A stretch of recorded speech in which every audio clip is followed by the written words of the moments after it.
Good evening again. Chris Mills with the News in Brief. The search is on again for somewhere to accommodate the homeless youth of the Midwest. Redevelopment of Geraldton's Westrail marshalling yards forced the group short-term accommodation for youth to relocate from 2 Westrail homes occupied for years by homeless teenagers. Although funds were available, attempts to buy land and to build a hostel have been rejected by angry residents who claim it will attract delinquents. The group has selected another block of land and is waiting for approval from the Lands Department, but says the project will again depend largely on the response from local residents. The shooting of a 16-year-old boy outside the Yugoslav consulate in Sydney earlier this month has prompted Kalgoorlie MHR Graham Campbell to call for a change in the naturalisation ceremony.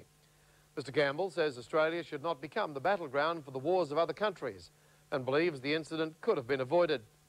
He believes migrants should give up their political and cultural allegiances when they become Australian citizens and has called for an amendment to the oath taken in the naturalisation ceremony.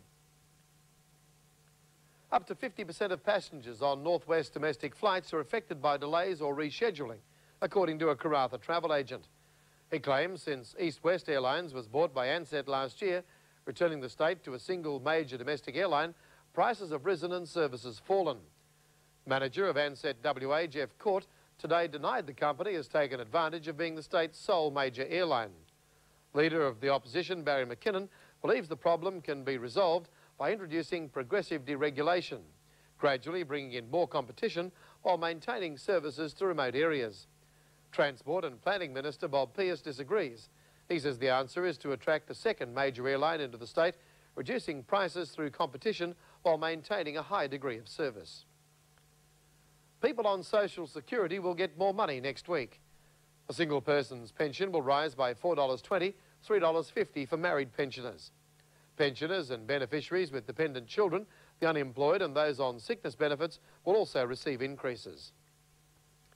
And now finally tonight, a look at the weather for tonight and tomorrow. A cyclone watch was issued at 4 o'clock for coastal waters between Port Hedland and Northwest Cape, and a strong wind warning has been issued for coastal waters from Port Hedland to Murchison River. Scattered showers and thunderstorms are forecast in the Kimberley, extending into the Pilbara with some possible heavy falls.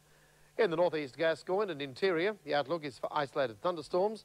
Some showers and drizzle is expected near the lower west and southwest coasts, contracting to the south coast by early tomorrow.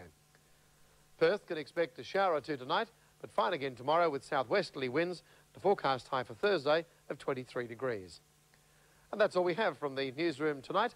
Look forward to your company at the news desk tomorrow night, but remember our next major bulletin at 6 tomorrow morning. Until then, good night.